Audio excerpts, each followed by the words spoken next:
घोसी लोकसभा क्षेत्र और सलेमपुर लोकसभा के बिल्कुल बॉर्डर पे है हम। रामपुर बेलौली एक यहाँ पर थाना है और ये वही बाज़ार है। यहाँ पर हमारी चुनावी यात्रा पहुँच गई है और यहाँ पर हम लोगों से बातचीत करेंगे। कुछ सीनियर सिटीजन के लोग हैं, इनसे जानने समझने का प्रयास करेंगे कि केंद्र में जो 10 साल मोदी सरकार ने जो कार्यकाल चलाया है वो धरातल पर कितना सही है, उसे लोग कितना पसंद करते हैं और क्या उसी काम को लेकर के फिर से एक बार मोदी की सरकार, ये लोग प्रधानमंत्री मोदी को बनाएंगे।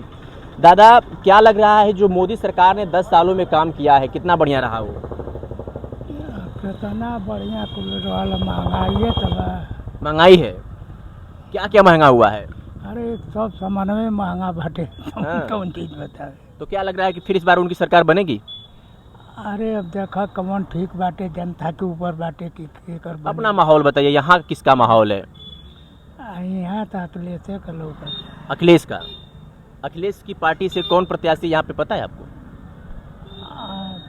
अभी ही तो नहीं बता सके। अच्छा, ये नहीं पता। चलिए, राजू राय है यहाँ से और मोदी की पार्टी से ओम प्रकाश राजभर के लड़के अरविंद राजभर हैं। ओम प्रकाश राजभर कैसे नेता हैं?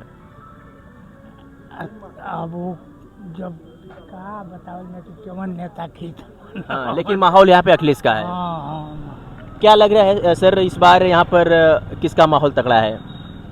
समाजवादी पार्टी का। वजह? इसलिए कि मोदी जी जो हैं पूरे जितने वादे किए थे एक भी धरातल पर पूरा नहीं। वो सबसे देश के सबसे बड़े झूठे प्रधानमंत्री का, देश का विदेश में भी इतना बड़ा झूठा प्रधानमंत्री आज तक पैदा नहीं हुआ। वो तो कहते हैं कि विश्व में टॉप 10 में हमारा नंबर आता है। वो झूठ में है। हाँ। तो झूठ में नंबर है। वह 2 करोड़ नौजवानों को प्रतिवर्ष नौकरी देने का ऐलान किए थे। विदेशों का काला धन लाने का बात किए थे। लोगों के खाते में 15-15 लाख रुपया भेजने का काम किए थे। एक भी काम नहीं हुआ। महंगाई बेतहाशा बढ़ी। हाँ। जो 400 रुपये का सिलेंडर था वो 1200 रुपये मिल रहा है। महंगाई आसमान छू रही। महंगाई, दवाई, कार्रवाई, सिंचाई, इन सब बातों पर विकास के मोदी जी का अगला क्या विजन है उसके बारे में वो बात नहीं करते हैं। वह बात करते हैं मुजरा पर, वह बात करते हैं पाकिस्तान, हिंदुस्तान, मुसलमान पर। वह देश जो मुद्दे हैं 5 साल का हमारा अगला विजन क्या है उस पर वो बात नहीं करते। तो इस बार लग रहा है कि परिवर्तन होगा? परिवर्तन होगा और मोदी जी को जनता नकार चुकी है। आपने कहा कि कोई काम उन्होंने नहीं किया। वो कहते हैं कि हम राम को लाए, वो कहते हैं कि हम 370 हटाया, वो कहते हैं कि हम राशन दे रहे हैं, उज्ज्वला योजना दे रहे हैं। राम क्या, पहले राम क्या बंद थे का? राम बंद थे कि उनको राम को लाए हैं? अच्छा, राम कहीं बक्से में बंद थे कि कहीं ताले में बंद थे? राम कहते हैं कि 500 साल से वो टेंट में पड़े थे, इसलिए हमने। कुछ नहीं, सब झूठ हो। एक ही बार बता दिया ना कि दुनिया में सबसे बड़ा झूठा प्रधानमंत्री मोदी है और जनता उनको इस बार नकार चुकी है। अच्छा, देश में नकार चुकी है। घोसी में? घोसी में तो उनके उम्मीदवार की जमानत जब्त होने जा रही है। घोसी में तो आंधी चल रही है राजू राय की। अच्छा, राजू राय की आंधी चल रही है। हर जाति हर धर्म के लोग वोट दे रहे हैं। आंधी चल रही है राजू राय की। क्या लगता है कि कितने वोट से जीत जाएंगे राजू राय? 1 से 1.5 लाख वोटों से। उधर ओम प्रकाश राजभर कह रहे हैं मंत्री जी की हमारे साथ घोसी में 2 मंत्री हैं। दारा चौहान है, वो हैं, तो इसका असर पड़ेगा? ओम प्रकाश नेता नहीं है, वो मदारी आदमी है। वो मदारी आदमी है? हाँ, मदारी है। अरे मंत्री हैं, आप कह रहे हैं मदारी हैं? मंत्री होते हैं।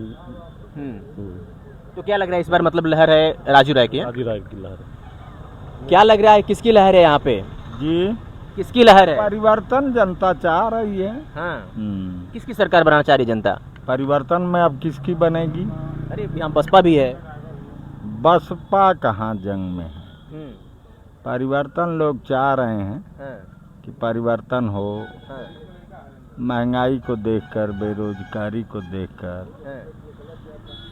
किसकी सरकार बनाने का इरादा है? सरकार अब 2 पार्टियां लड़ रही हैं, इंडिया और एनडीए। अब इसी में ना है। माहौल किसका है? माहौल तो कांटे की टक्कर है। अब देखिए कौन बनाता है। यहाँ किसका माहौल है? यहाँ तो सपा का है। सपा? वजह? वजह परिवर्तन बता दिया ना, और क्या वजह है? अच्छा, परिवर्तन ही? हाँ, और कोई वजह नहीं। तमाम योजनाएं उन्होंने दिया देश को, तो क्या वो अच्छी नहीं है? नई योजनाएं जो दिए हैं वो अच्छा है।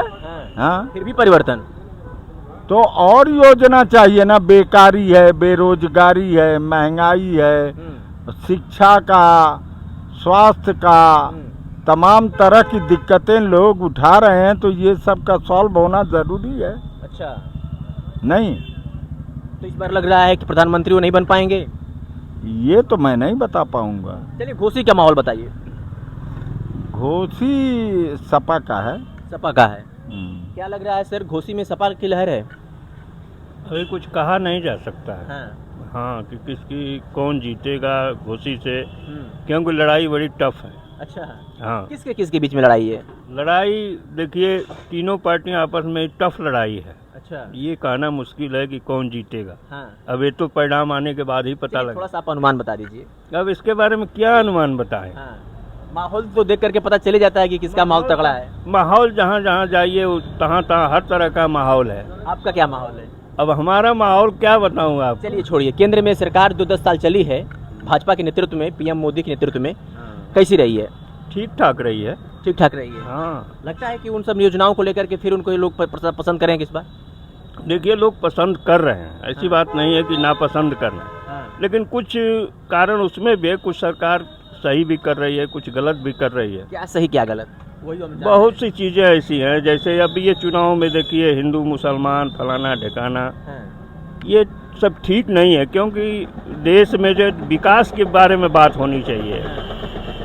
सिर्फ विकास, जनता को जो है लाभ मिलना चाहिए सरकारों। कहते तो है कि राशन दे रहा हूँ, उसके बाद से सड़क हमने दे दिया।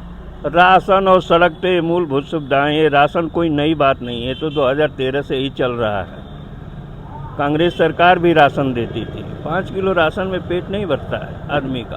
महंगाई का मुद्दा तो है, महंगाई मुद्दा है। हाँ, लोग नाराज भी हैं, लेकिन ये है कि लड़ाई बड़ी टफ है। लड़ाई बड़ी टफ है। हाँ। चलिए, महंगाई मुद्दा है और लड़ाई बड़ी टफ है। क्या लग रहा है, घोसी का माहौल क्या कहता है सर?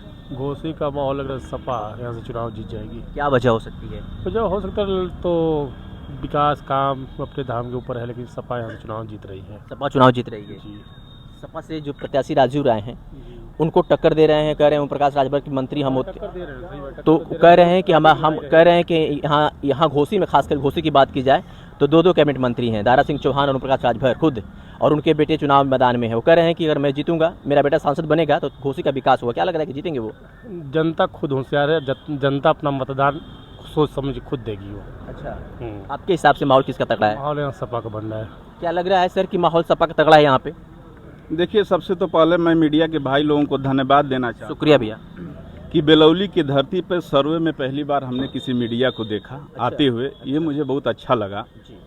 आज तक कभी 20 साल के राजनीतिक कैरियर में कोई अभी तक यहाँ इंटरव्यू लेने नहीं आया था। बहुत बहुत धन्यवाद भैया। और आपको भी बहुत बहुत धन्यवाद। मैं आपको जहाँ तक अपनी अनुभव की बात बता रहा हूँ, थोड़ा सा पूर्वांचल में जातिगत समीकरण है ज़्यादा, जैसे हमेशा से रहा है। हमेशा से रहा है जी से।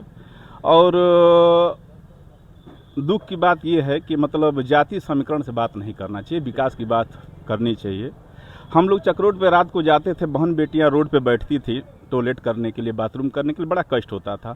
आज हम लोग 11 बजे 12 बजे ग्राम सभा चौधरीपुर है, इधर रूरल एरिया में हम लोग जाते हैं, नियामतपुर हबीबपुर में, अच्छा लगता है। दरवाजे के सामने मोदी जी ने जो भी राशि दिया हो 10 या 11 लोग मिला के शौचालय बनवाए।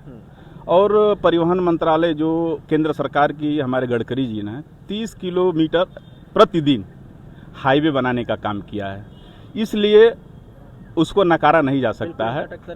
जो भी कुछ हो हकीकत बोलना चाहिए। और ये सही बात है कि हमारे दादा बुजुर्ग ने कहा कि स्वास्थ्य पे बात होनी चाहिए, शिक्षा पे बात होनी चाहिए, सत्ता परिवर्तन का बात चल रहा है, लेकिन इसमें कहीं कोई शक नहीं है कि फिर नरेंद्र मोदी तीसरे बार प्रधानमंत्री के रूप में देखे जाएंगे। और देश की सुरक्षा के लिए, तमाम आर्मी के साथियों के लिए, हम और आप अपने परिवार के बीच में दिवाली मनाते हैं। सबसे अच्छा लगा हमें कि नरेंद्र मोदी हर दीपावली के दिन बॉर्डर पे जाते हैं, सैनिकों का दुख बांटते हैं, दर्द बांटते हैं, मिठाइयाँ खाते हैं। आपको भी अच्छा लगता होगा और सारे देश के लोगों को अच्छा लगता है, क्योंकि जब हम लोग अपने घर में सोते हैं तो आर्मी जो भी है, BSF के लोग, वो देश की रक्षा में लगे रहते हैं, तो हम चैन से सोते हैं। हम लोग चैन से सोते हैं।